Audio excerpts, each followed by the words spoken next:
Hello and happy Tuesday, July 14th. Welcome to another exciting edition of Rate Desk. I'm your host, Michael Thomas, here to talk about multifamily interest rates and other news. First, going to the markets today, all of them are closing near session highs. So we're up in the green zone again today, folks.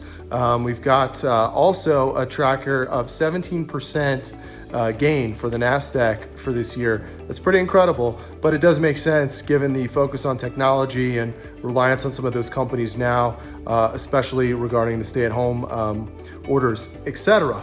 So one discussion point that I wanted to bring up was regarding what the Fed president from Dallas said. I'll get to that in a second. Going over to crude oil, back in the $40 barrel range. That is great to see that. And the U.S. 10-year Treasury yield, 63 basis points, that's 0.63.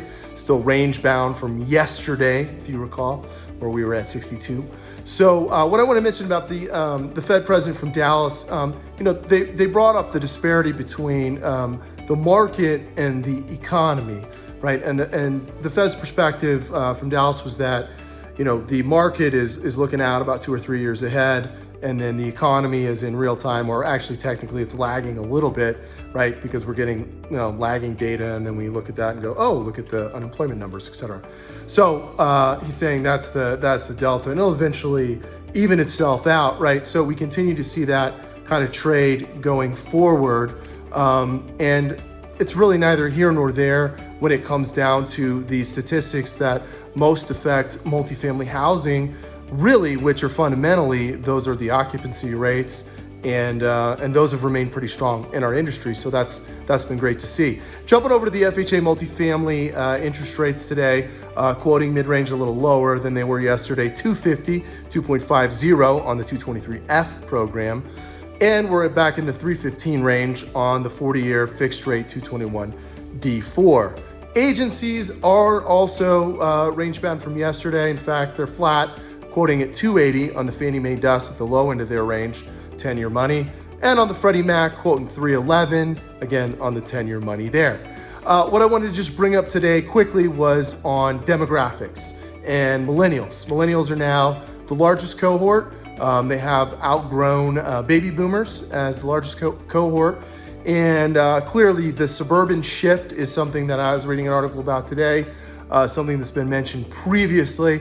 And frankly, folks, something that I saw coming a while ago when there was all this building in the urban cores around millennials and how they never want to own or live in the suburbs. Of course, now that's all shifted, as it tends to when people kind of age and they decide to spread their wings or maybe grow and expand their households with families. Those are the kinds of things to keep an eye on.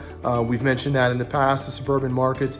I think the key in the suburban markets too is really to think about holistic community developments where you're doing things that are going to differentiate you from just the other apartment buildings around. And I mentioned some of those in previous episodes, but I do think health and wellness is a big area, and I see a huge lack, really a lack of any kind of amenities around that in multifamily developments that I see. That's a big growth area in my opinion. Walkability also, the combination of mixed use even in suburban markets. Although it sounds like it might be tough to pull off, I think that there really is an opportunity in these markets to have a cooler, hipper kind of a campus with mixed use, even in a little bit of a further out region, especially now that you're seeing people work more from home. There's less commuting. There's more of an opportunity to have your favorite beer place or your favorite coffee shop, your favorite type of food and restaurants, not just the chains that typically litter the landscape. No offense to the chain restaurants, I eat some of them myself, but those unique kind of one-of-a-kind places combining with multifamily, whether it's that restaurant owner, I think there's opportunities there. That's an area that I think you could see a lot more growth in, frankly. And the other exciting news I wanted to bring up to you today is that we are launching a new series here at Yield Pro TV called NAHB Power Hitters. That is the National Association of Home Builders. Very powerful and important association that does a lot of great things for the building industry, both single and multi.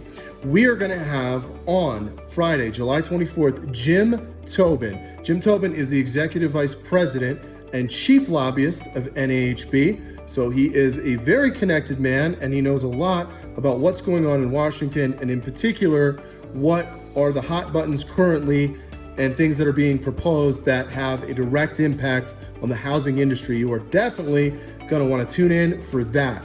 Watch for more from us on that. We're going to have more soon. And I want to thank you all for tuning in to another exciting edition of Rate Desk. I am your host, Michael Thomas, signing off.